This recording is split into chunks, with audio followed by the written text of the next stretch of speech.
What's the most valuable asset? What kind of stuff? It's not designer bags, gold, or Bitcoin. It's food.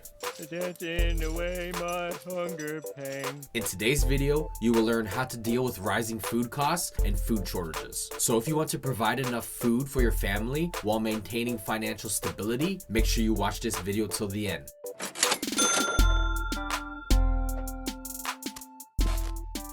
Inflation in Canada is currently reported at 6.8%. This is the highest inflation since 1991, but this is for the Consumer Price Index, which is a government-made index that's tailored to make inflation seem a lot lower than it really is. As for food inflation, it's reported at 8.8%, but in reality, it's a lot more than that. Plus, there's shrinkflation. This is when the quantity of the product is reduced, but the price isn't reduced. So you're getting less product and you're paying more for it. Now, there's many reasons why food prices are going up. The after effects of COVID lockdowns, supply chain issues, labor shortages, higher labor costs, climate change, the war in Ukraine, higher fuel and fertilizer costs, diesel shortages, and many more. Although long-term food shortages are less likely, it's more likely food prices will continue to rise. There are three main things a farmer needs to produce: labor, fuel, and fertilizer, and all three are rising in price and turning into a shortage. So what can we do to fight rising food prices? First, save money on grocery shopping and cooking. Essentially, you want to get the most bang for your buck and stretch your dollar the furthest it can go. So the first thing you can do is stop wasting food. A report from the United Nations suggests that the average Canadian wastes 174 pounds of food per year.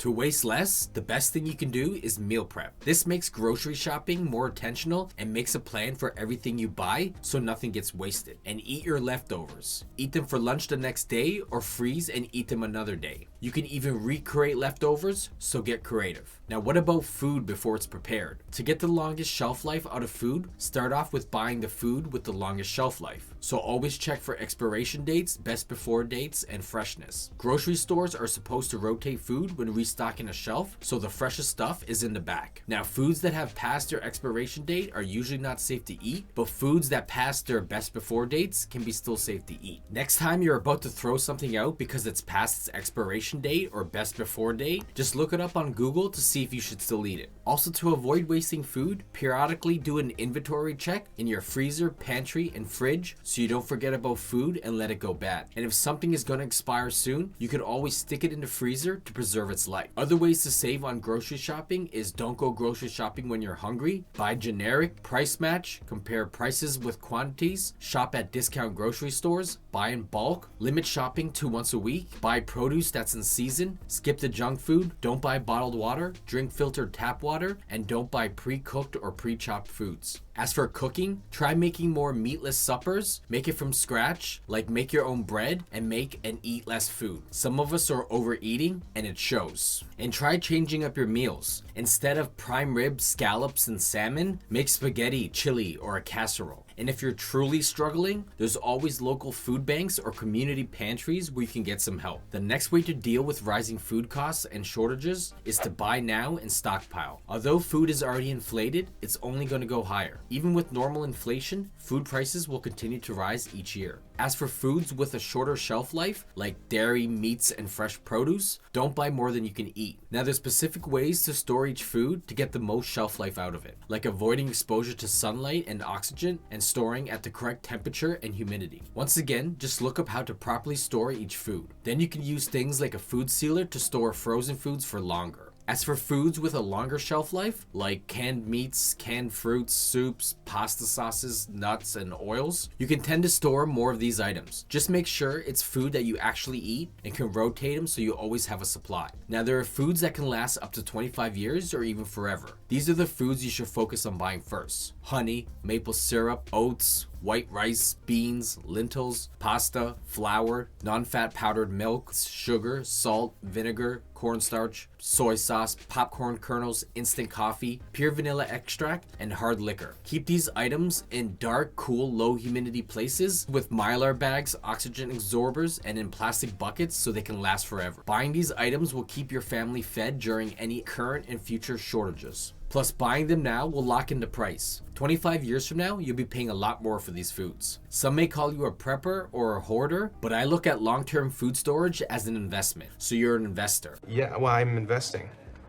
I'm like Warren Buffet. But what about fresh dairy, produce, and meats? The next way to deal with rising food costs and shortages is be more self-sufficient and live a homesteading lifestyle. Now, you don't gotta go all out and live like the Amish, completely off grid, but the more you can do for yourself, the less you are reliant on the current food supply chain. You can start by growing your own produce like potatoes, carrots, onions, tomatoes, peppers, cucumbers, lettuce, beets, apples, blueberries, etc. Then you can build a chicken coop and raise chickens for eggs and meat. The next level up would be raising your own livestock like cattle, rabbits, and pigs for meat, and milking cows to produce milk, cheese, butter, and more. Then use the manure produced to fertilize your gardens. Now, depending on your land available, you may not have the space for big gardens or livestock, but there's other ways you can still provide for your family, like hunting for moose, deer, elk, caribou, rabbits, ducks, etc., and fishing for cod, salmon, trout, bass, walleye, and perch. You can even go as far as beekeeping, maple syrup tapping, and foraging for foods like wild berries, apples, mushrooms, seeds, and even dandelion greens. Living a more self-sustainable lifestyle will also require learning home food preservation. Techniques include dehydrating, freeze-drying, canning, freezing, pickling, fermenting, salting, and creating a root cellar. It's also recommended to barter and work with your community, neighbors, family, and friends. But you can barter excess eggs for produce or other meats, or if you're growing livestock, family and friends may want to chip in so they could get a cut. You won't be 100% self-sustainable, but working together with your community is a lot better than the current just-in-time food supply chain. And there may be a lot of upfront costs to homesteading. Depending on scale, homesteading may not always be cheaper, but it provides better quality food and protects you against shortages. The next thing you can do to deal with rising food costs is to keep up with inflation. Although trying to keep up with inflation will keep you financially stable, it won't protect you against food shortages. You can't eat money, but if you like peanuts, $20 can buy many peanuts. Explain how. Money can be exchanged for goods and services. so what can you do to keep up with inflation? Stay invested and diversified. There are many different assets you can invest in that will not only keep up with inflation, but continue to build your wealth. Stocks, ETFs, real estate, bonds, precious metals, cryptocurrencies, P2P loans, etc. It's important to build a properly diversified investment portfolio to keep your net worth from decreasing from inflation. But if you're barely getting by, you may not be in a position to invest, but you're still able to keep up with inflation by increasing your income. Low-income earners are more likely to suffer from food insecurity, so making more money is the remedy. Easier said than done, but if you're willing to put in the hard work, you can increase your income. This can be done by going back to school and getting a better paying job, learning new skills that pay the bills, getting a part-time job, starting a side hustle or a side business, or just trying to get a raise or a new job. You may also want to create a passive income source or two. There's only so much time in a day, so you need to learn to make money while you sleep. Try to take advantage of free resources and educate yourself on earning more income.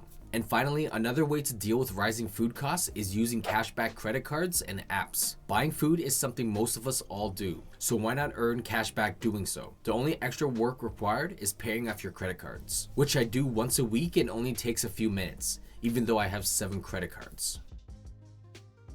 But those 7 credit cards earn me over $1,000 a year and don't cost me a cent in fees or interest. The best no annual fee cashback credit cards for grocery shopping are the Tangerine MasterCard for 2% cash back, the BMO Cashback MasterCard for 2%, the Triangle World Elite MasterCard for 3%, and the PC World Elite MasterCard for 3% cash back at Loblaw stores. The best annual fee cashback credit cards for grocery shopping is the BMO Cashback World Elite MasterCard. This card offers many benefits including 5% cash back at grocery stores, and its annual fee is only $120. So do a bit of math to see if a higher cashback rate is worth it. And don't forget to consider that Costco and Walmart aren't categorized as grocery stores, so you won't earn the 5%. If you do most of your grocery shopping here, you may want to consider a well-rounded card that gives you cash back in all categories, like the Rogers World Elite MasterCard for 1.5%, or the Brim World Elite MasterCard for 2% in all categories.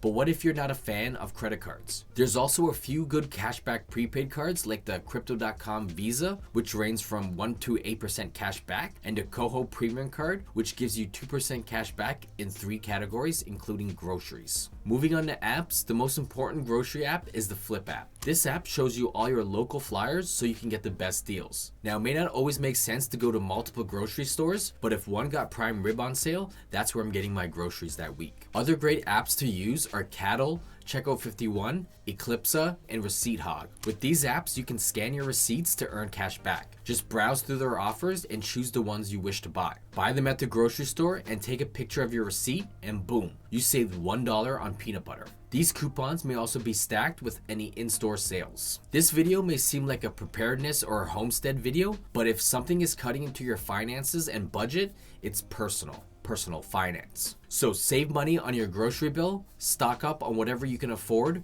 consider being more self-sufficient, keep up with inflation, increase your income, and take advantage of credit cards and apps. Hopefully, some of the tips from this video will help you deal with rising food prices and shortages so you can comfortably provide for yourself and your family. If you want to continue learning, check out one of the videos on the right of the screen. If you have any comments or questions, let us know in the comment section below. Thanks for watching. Until next time, keep making money moves. Peace!